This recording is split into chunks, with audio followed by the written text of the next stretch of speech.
Hello, everyone. Today I am joined by Iridium co-VP Jeremy Luchau. Jeremy, how are we doing today? Good. How are you? I'm doing very good. And Jeremy is also the owner of 559 Fights, who just announced that they are turning pro coming June of 2025. So, Jeremy, before we get into any of that, I did want to talk to you first. I saw a quote on your Instagram and it said, sometimes you have to reflect on who you are and where you've came from. Can you just tell me more about who you are and where you've came from? Yeah, man. I'm just kind of like a small town kid. I went to high school in Taft, California, which is a really tiny town just outside of Bakersfield. Then I moved north into the Hanford Lemoore area. I was a sports reporter there for a long time. And that's kind of where I met Christian Printup, who was the entertainment director at Tachi Palace, who introduced me to mixed martial arts and mixed martial arts. Just being in the industry, I kind of fell in love and kind of found many of my best friends that I currently work with today. And just the sport itself is really something special to me. And that's kind of my story and a little bit about my journey in a nutshell. Yeah, so did see you had some experience yourself. What combat sports background do you have? Yeah, so zero actually. I Oh, never I never did karate or wrestling or anything like that. When I was a sports reporter at the Hanford Sentinel newspaper and right there outside of Lemoore, I met Christian Printup and he had this idea where I would do this thing called Rider to Fighter, basically, oh, where I chronicled training and mixed and then I would compete. It took me, I think, 18 months of writing and training before I had the courage to kind of finally step in and take a fight. And then I did, and then I continued the project for I think like about another year or so, competing two more times. But that's kind of my introduction into mixed martial arts and the world of MMA. well, that is incredible. I don't think I've ever heard of anything like that. So that is very cool. That's just a very interesting idea. So it's cool that you were the one that was kind of chosen to bridge the gap between writer and fighter, which is just awesome. Yeah, it was awesome. If you go back and take a look, you can probably find some of the articles on the Hanford Sentinel. It was called Rider to Fighter, and the name of the thing was called The Project. Okay, I'll definitely check that out after this. But the I wanted to talk more about the original concept of 559 fights. I know you guys originally were like featuring local AMI cards before UFC pay-per-views. Can you just talk more about that background and just how things were going on before you kind of kicked things off? Yeah, I was at Tachi Palace, and we were running the probably at that time the number one regional promotion in the country. There was no LFA, there was no Fury, none of those shows that are going on currently today were in existence at that time. And I was having a hard time kind of getting local prospects to, be on those cards because they were so strong. So I wanted to create like a supplemental league for people to get to Tachi Palace fights. But with that, we kind of, my partner at the time, Joey, and I kind of were like, hey, what could we do to enhance this and make this better than the other local promotions in the area? So what we did was we purchased the UFC pay-per-views um, uh, in the bulk order that you're supposed to. You know what I mean? So you're allowed to have a certain number of people watching, Okay. uh, and we would host a day. The fights were starting like at 12 or 1 o'clock in the afternoon. We'd run through an amateur card, and then people could stay, and then we had projectors and still catered and drinks were available, and people could stay and watch the pay-per-view card. So we were kind of like the prelims to the pay-per-view in a way. Yeah, that's very innovative too. It seems like you throughout your time have been a part of a lot of innovative things in the sport. And that's like it's a lot cooler than a lot of stories I've heard before just because it seems like you've kind of grandfathered a lot of these things into the sport and started the wave of some of these things. So it is really cool to see just how things used to work back then and how you kind of started them up. Yeah, and the UFC thought it was such a cool idea that made me stop doing it. You know what I mean? They're like, no, you can't do this anymore. So, they wouldn't sell us the pay-per-view anymore. We kind of got like on a blacklist, and they were like, Mhm. nah, you guys can't do this. is a really cool idea, but we're not going to have you build your organization with our brand. So, we stopped doing that and we kind of just switched gears and we just went into just like, hey, we're going to be a local show. We're going to bounce between city and city. We're going to be very consistent. We're going to do it on a monthly basis. And we promoted our shows not based around it always sounds bad and it doesn't mean to come out bad. We base our shows not around fighters. We base our shows around the fight event itself. Okay. um, that's not to take anything away from the fighters, you know what I mean? But what I didn't want to build shows based on who the main event, co-main event were, you know what I'm saying? Well, And because have then when those fighters move on, you go yeah, nowhere. You have to yeah, build yeah. your show. Yeah, yeah. So we built the show so it's a freestanding show so people know like, hey, 559 Fights is the third weekend this month. You know what I mean? We're gonna go check out the show. And then they get to see the fighters and see the fighters that we're promoting and stuff like that. So we really just wanted to focus on building a really, really good show all the way around. Yeah, just building your brand up, building your promotion up. But what you should have done, and obviously it's worked out because now we're going into pro title fights in June. Yeah, Not pro title fights, just pro fights in general. But I yeah. did want to ask, what are your plans for those titles? Will you be having immediate inaugural title fights, and how are you going to decide who is going to fight for those titles? Yeah, so I'm not 100%. I don't want to say yes or no yet. I haven't really delved into the idea of doing the pro titles yet. Eventually, I know that'll be something that comes up. Maybe it comes up the first event. First and foremost for me is to give back to the community, to make sure that the amateurs that have been fighting in our series of events over the years have a place to go to learn from, in a place to grow properly, and we can continue to build them as they get to the next evolution of their game. So, So uh, titles and stuff like that are kind of like unimportant to me. You know what I'm saying? I know they're important to fighters and they're important to coaches and things like that. But more so for me, really just like being able to build a base of good qualities outside of the cage, teaching these guys how to do their professional medicals now, how to make sure that they're signing contracts on time, showing up on weight, being on time to media obligations, all those things. They're super important because those are the things that are kind of separating guys now. Our sport is so deep when you consider like, there's 50 guys out there at 155 probably right now that are worthy of being in the UFC. You know what I mean? So what separates those 50 guys? It's the guys that are able to do medicals on time, show up and be on weight. They're courteous, you know what I mean? They can check all those boxes that make, promoters' lives easy. Those are the guys that are kind of getting a lot of those opportunities now. So that's kind of what I was going to lead to. So you're obviously a manager as well at Iridium, and those are some of the qualities I feel that you've brought over from managing fighters for years, working with the UFC for years. What are some ways that relationship is used for 559 Fights? Because I know there's a partnership there as well. Just talk more about the relationship between Iridium and 559. Yeah, I think that we've been able to use 559 Fights as a platform for one. It's kind of like a screening process, right? Like, hey, let's see which guys are talented in the cage. Let's see which guys are doing the right things outside of the cage. You know what I mean? Which guys are able to step up on short notice, which guys fight through having the flu or whatever the case may be, There's a lot of intangible things that I'm able to kind of navigate through with my team and be able to see which guys are really worthy of, signing with the agency and the type of characters that we want to promote, within the agency. And then on top of that, I also get to use it as a platform of, when we do have, high level guys that we're signing that need more amateur experience, I have a platform for them to come be able to compete in without having to deal with a bunch of, maybe bull crap with some other promoters and stuff like that. I have a system in place that's going to help them, and we help guide them and teach them the right way. No, and that's a great idea. I mean, I think everything you've said so far is such a unique perspective on a lot of things, and it's honestly refreshing to hear because it's honest and It's very different. It's very different to hear the thoughts of a promoter in this sense, and I love the intangibles thing you talked about. That intangibles thing is so important because those are the things that we don't see as fans, as journalists, as whatever. You know those things though, and being able to identify them while working with these guys early is crucial. It's crucial in development, it's crucial in a lot of things. So just those intangibles are something that is very underrated in the sport. So it's cool to hear you talk about them the way you do.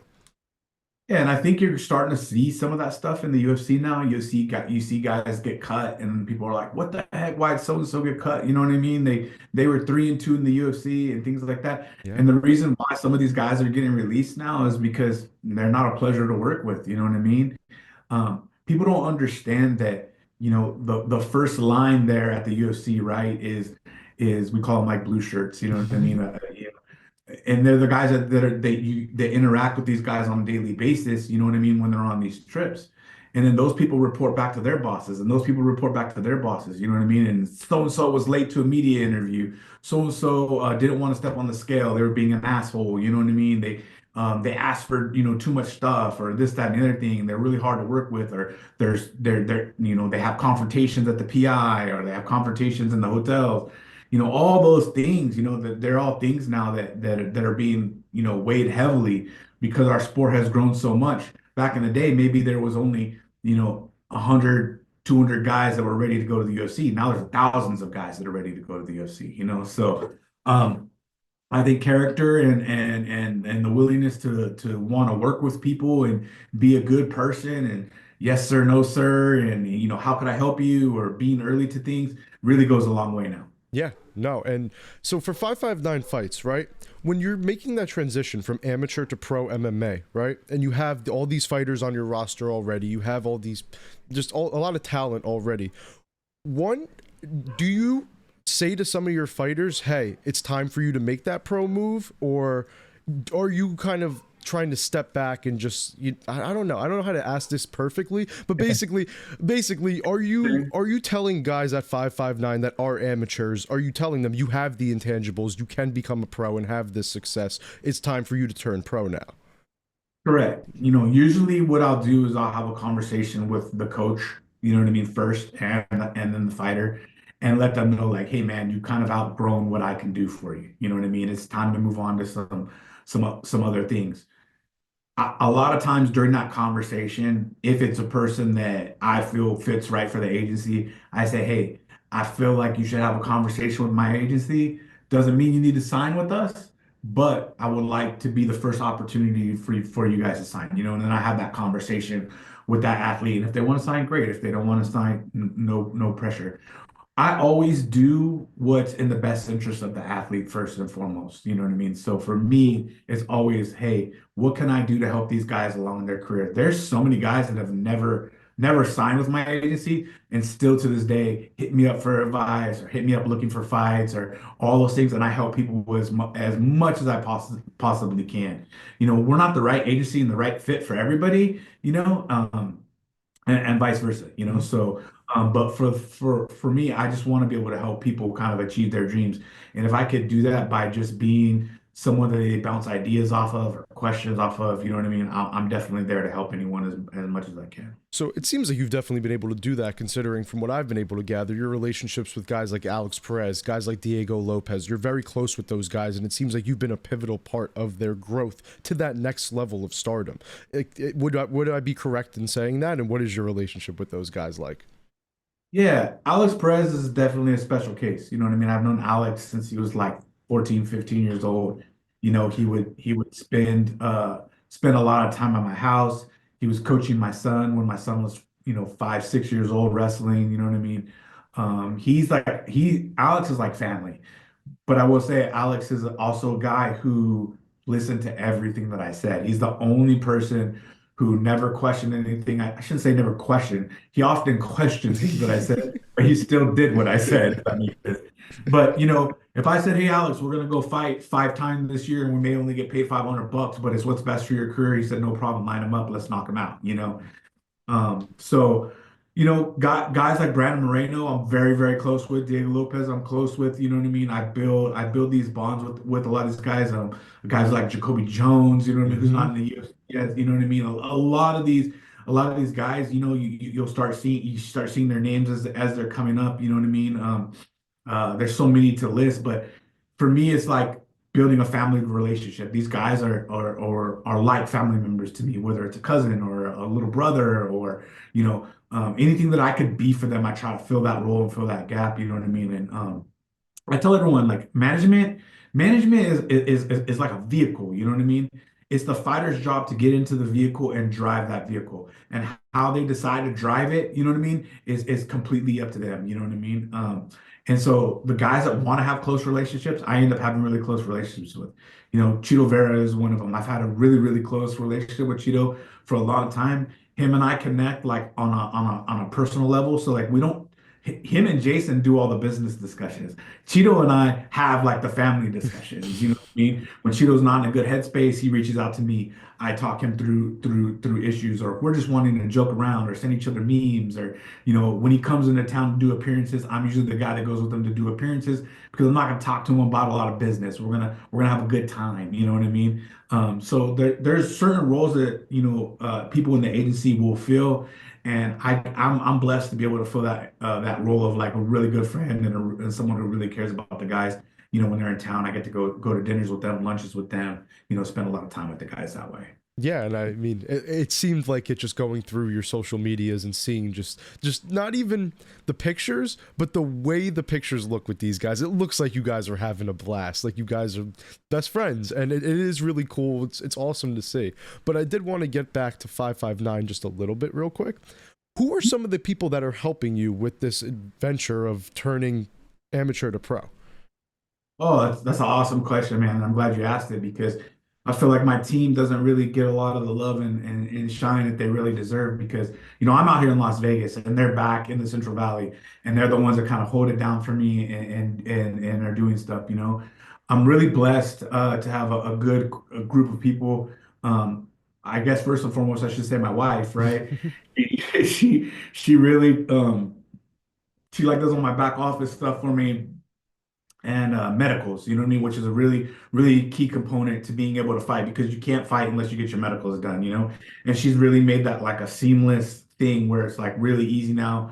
We're never in trouble with guys not doing their medicals on time, anything like that. You know what I mean? I got Adrian Lara, who pretty much is like my right hand, like my assistant. You know what I mean? Like she does virtually any job that somebody else can't do, or if they call in and they can't do it that week, she does it. You know what I mean? She's really taking on that role of like learning how I like things and the way that I want to run shows to run so that she could do it that way. So she's really like my right She's like hand. your Swiss Army knife.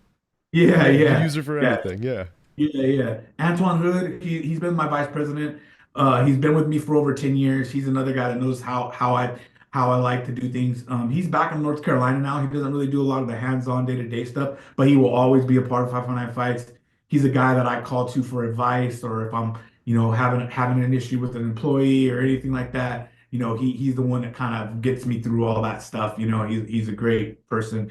Mateo and Michael, you know what I mean, kind of lead up that media side of things. They've done a really, really good job of helping build our brand, take our Instagram to the next level, get us the media interviews, the podcast, all those types of things. Michael's now being able to build his brand as far as commentating with our shows.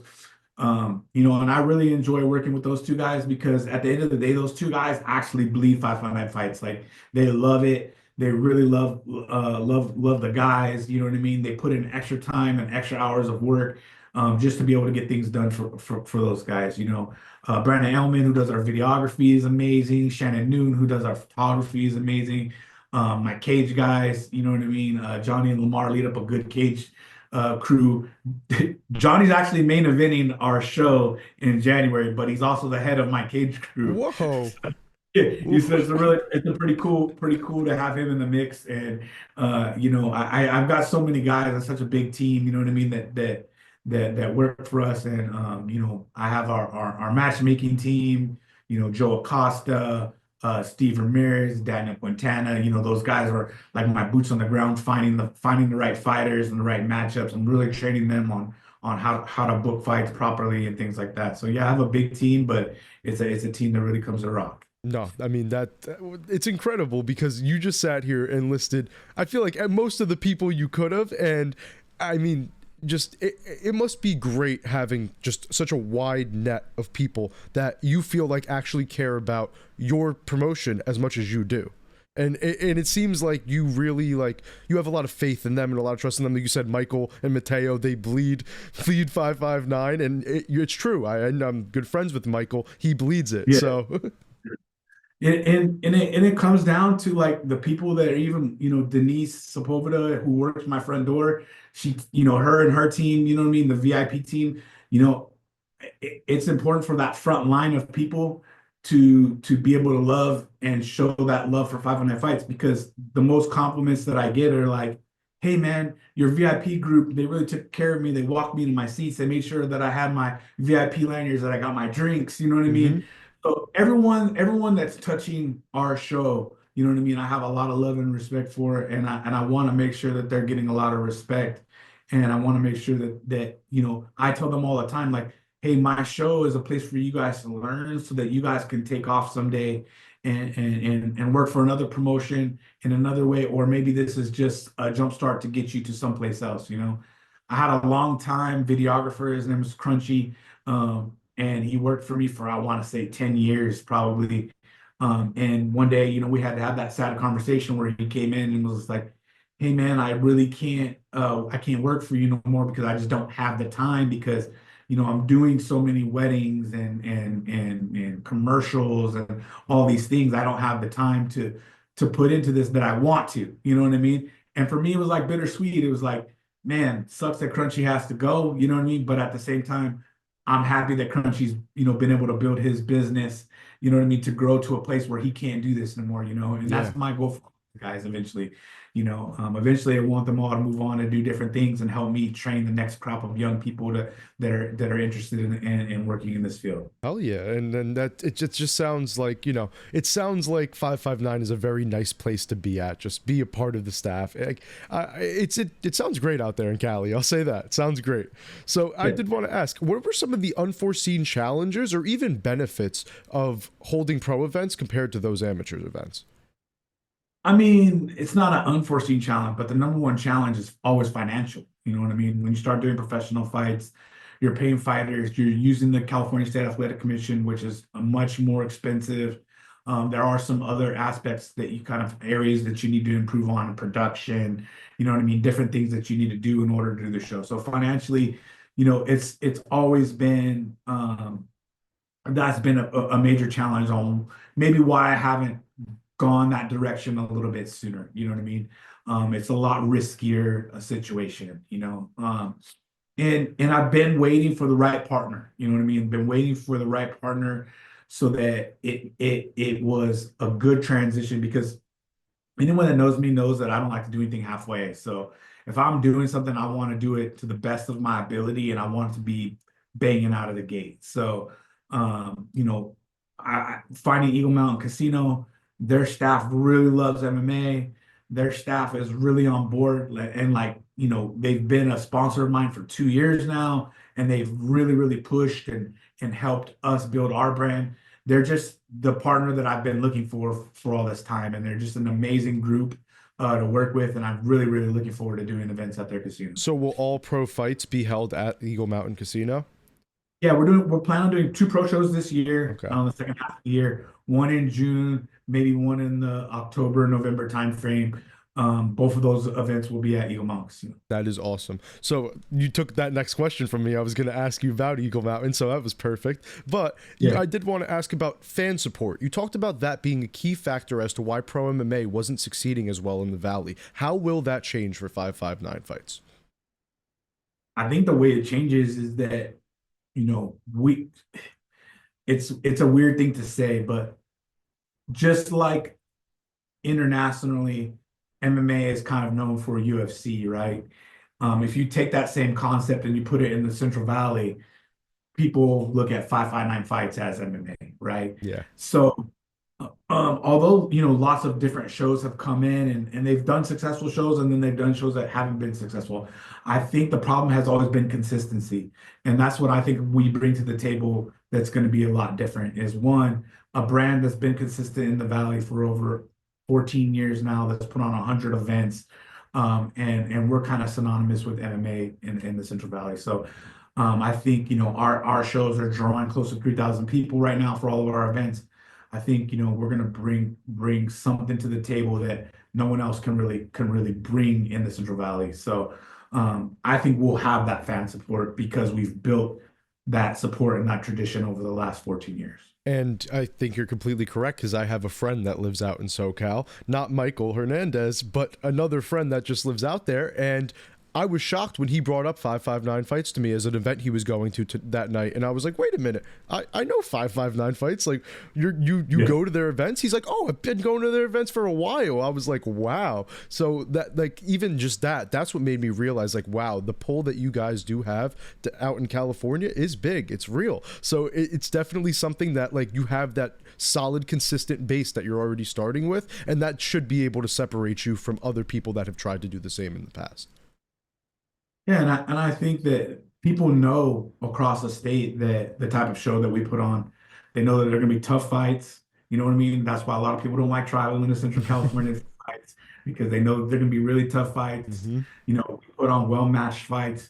People know they're going to have to follow the rules. So it's a good experience for coaches. It's a good experience for the inspectors. It's a good experience for referees, judges, all that, and the finished product is what the fans see, right? And the fans get to see a nice, clean show that looks professional grade. You know what I mean? And so they're really excited to see it. All right, Jeremy. So this went a little longer than I would have liked, but I did want to wrap it up with this one.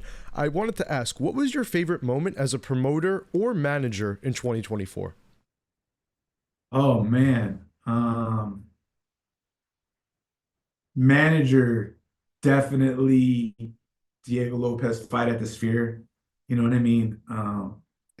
Just man, just watching that guy over these last 3 or 4 years come from a guy who had, a buck 50 to his name, to being in the pinnacle of the sport and the most monumental event the sport has ever seen, was truly amazing. And then for 5 fights, you know, uh, I think the shows that I wasn't there, you know, I didn't go to a couple shows this last year, and being able to look at the event and see how well my team did and my staff did in my absence, and how they made sure that things ran the way that I wanted them to run, and they held that standard in which that I've done.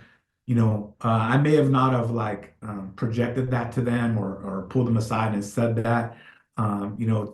Oftentimes I'm like, hey, we could do better here, here, and here. I'm not the like attaboy, give people, cookie type of guy. But for me, that was really the big thing as a promoter this last year, was watching my team be able to do events while I wasn't around. Well, that is incredible to hear that you have that, reliability in your team now, and you can confirm that if you're not around, they got your back. All right. Yeah, awesome. Well, Jeremy Luchau, thank you so much for the opportunity to interview you, co-VP of Iridium and owner of 559 Fights, who will be coming to Pro MMA in June of 2025. Everyone, make sure you tune in to 559 Fights to get familiar with them before you start seeing them on the pro circuit. Thank you. Thank you, Jeremy. I appreciate everything.